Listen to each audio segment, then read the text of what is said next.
today I am going to finally share what it was really like having my agent take my book and pitch it to publishers. It was a wild experience, and I haven't shared this full story for years because a lot of people told me not to, like people looking out for my very best interests, because this is a very insular world. And you don't want to step on any toes or have people think that you're not like the hottest author around. And I was told that I might never get a book deal if I put this story out there. But, I just feel like we need to be more transparent in this industry. And by keeping things so hush-hush, on the best end of that, you have authors who just end up in the dark, feeling really disheartened and sad. And on the other end, this also is what leads to this industry not being very inclusive or diverse, because there's just so little information that's shared and everything is really gatekept. So here goes nothing.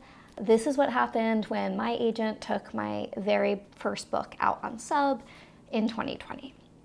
And if you are new to this whole process like I was, what that means is if you are looking to get a traditional book deal with a big 5 publisher like Penguin or HarperCollins, you first need to pitch your book to agents. And your book needs to be fully complete and polished. And it's a really competitive process. Only around 1% of writers who pitch agents end up landing an offer of representation. And so I pitched my book back in April of 2020. And in 1 month, I had 8 offers from agents. I got really lucky, and I had amazing calls with agents who were really, really excited about my book and told me that it was going to go up at auction with publishers, meaning multiple publishers would bid against one another to acquire the book. And so I was just feeling super excited. And I signed with my dream agent at a really top agency. And within a month, she took my book out on sub to a small group of editors at big 5 publishing houses. And what we were hoping for was that one editor would fall in love with the book and ask to schedule the call. Because if that happened quickly, then we'd get to go back to all of the other editors and let them know, this was an awesome book. We already had an offer. And that sort of thing really drives demand and gets other publishers interested. And so she took it out. And within a week, an editor wanted to schedule a call. Now, I knew going into all of this that having an agent doesn't guarantee you're going to get a book deal. I'm going to be honest. I was I didn't just have one agent. I have 8 agents interested. I signed with a really big agency, and it wasn't like I thought my book was the best book ever. It just seemed very safe, very commercial, young adult contemporary, something that one editor would want to buy for at least a small amount. And so, where was I? Okay, so an editor wanted to schedule a call, and a call is not a guarantee. When an agent wants to schedule a call, it's also not a guarantee, but they could be asking for a revise and resubmit, but all an agent has to do is like your work in order to represent you. No money exchanges hands. They can at least take a shot. When an editor wants to schedule a call, no matter how much they love your book, they still have to pitch that book at an acquisition meeting full of higher ups from their publishing house, and then everyone has to sign off on it. So a call is not a guarantee, but it's a really good sign. So I was very excited. We already had an editor interested after 1 week. So then my agent got to go back to all of the other editors and say, hey, this book is awesome. We already have an offer. Who's next? And 2 days later, we had another editor who wanted to schedule a call. I was flying high. This was the dream I'd had for so long of getting a book deal, and now it looked like it was going to go to auction. So that happened, and then the next day, the first editor canceled their call. And I felt awful because we were getting close to the deadline, and it didn't seem like any other editors were interested, and we'd sort of that was our one shot, right? We'd said that first editor was interested and we'd given everyone a really short timeline, which is standard to do. And now no one else was interested. The first editor had backed out. So we only had one editor left, and it wasn't a guarantee, and my book wasn't going to go to auction.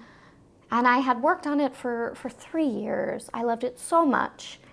And I just felt totally deflated, which, you know, I still, like, at that point, had this chance to still get a book deal. So it feels like a little obnoxious, but I'm just going to be honest. And so, yeah, I felt really bad. But then, 2 days later, the second editor canceled their call.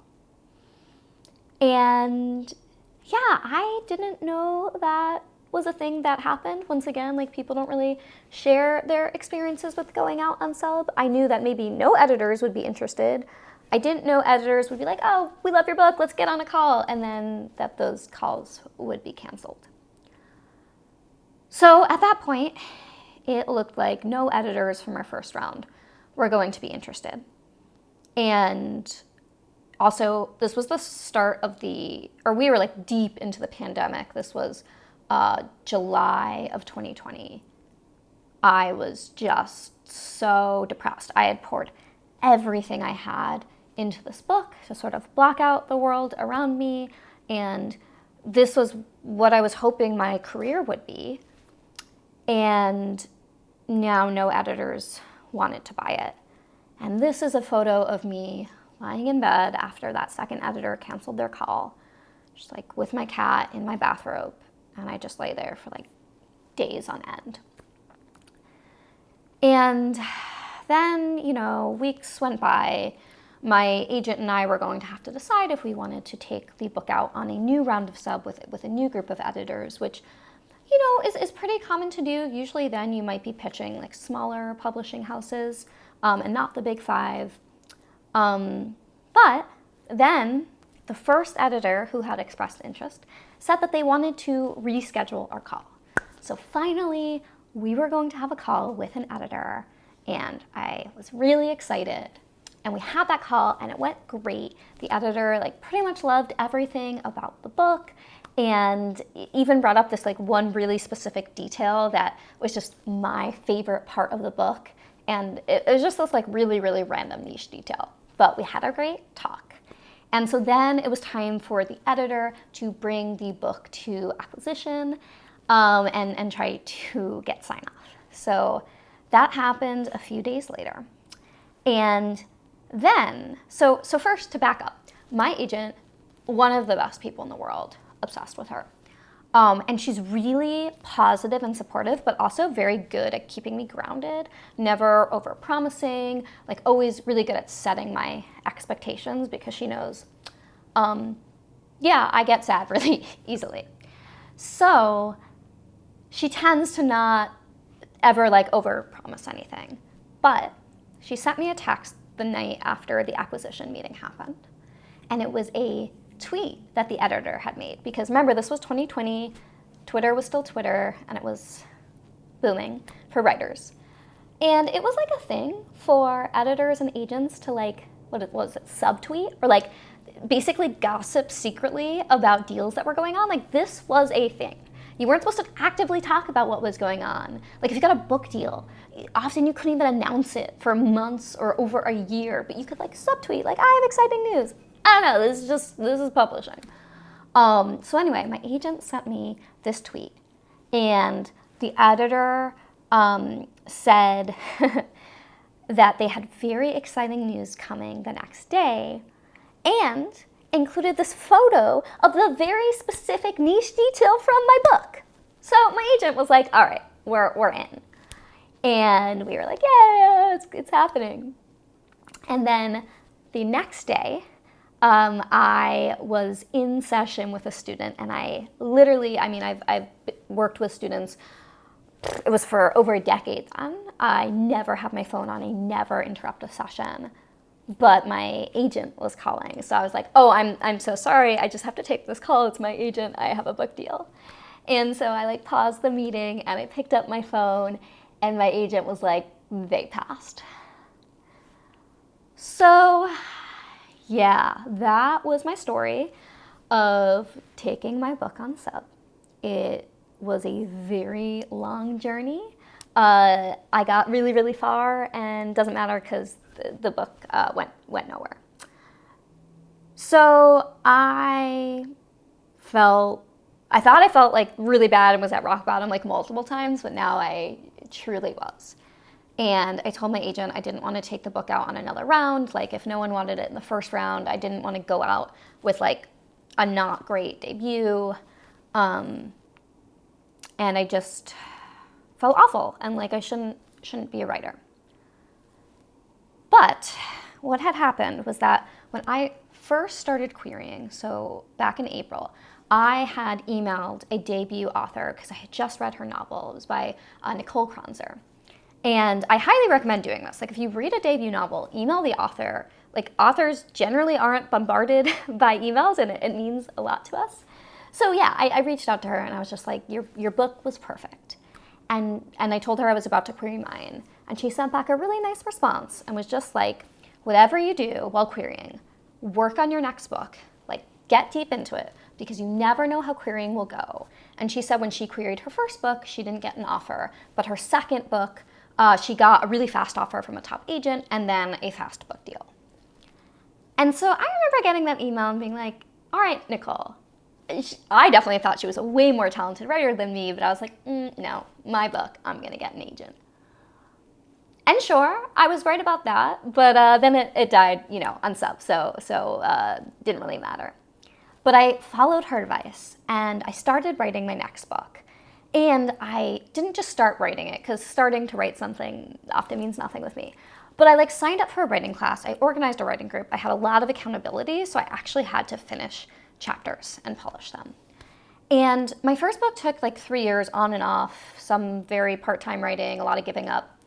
I was also just learning the basics of how to write. I was very new to it. And that taught me a lot. And so when I started my second book, it poured out of me just in a matter of weeks. The first draft was out. The entire book was done in under 6 months. And it was just because I had learned so many things that when I was first practicing, they were really awkward and the pages were bad and it took a really long time. But the second time I was writing, I knew I was a lot more connected to my voice, and I was a lot more confident that I could get words on the page. I could fix them later, but I didn't let my internal voices block me as much. And so that book got out there really, really fast. And then my agent actually took that one on sub only 10 months after I signed with her. So it was about 9 months after the first book went on sub. And that was also a reason I didn't want her to take that first book on a second round. I was like, you know what? Forget that. Let's try this new book. I think I have something here. And so she took that book on sub, and within 2 weeks, maybe it was even a week, it was fast, we had a book deal offer from an editor. And then my agent followed up to the other editors, and we got a second offer from HarperCollins for a 2-book, 6-figure deal. And that changed my life. And that was 2021. The book came out this year, June 2023. So 6 years from when I first started writing to when my book actually came out. And yeah, so I just wanted to share this story because I feel like so many people only talk openly about their successes.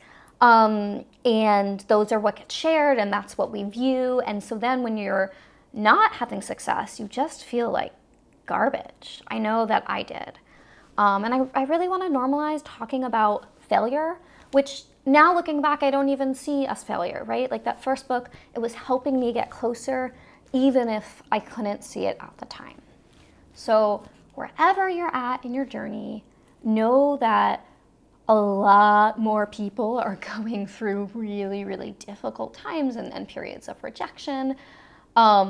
Than it seems like on social media, where we just see, I got a 10-figure book deal. And just believe in yourself. Keep writing no matter what. And definitely find your community, because while people don't talk a lot, make YouTube videos all about rejection, you do tell your friends, and I think it can help to have that, you know, close-knit group of people where you can talk a lot more openly about what you're going through without fear that sharing that kind of info is going to like end your career as a writer.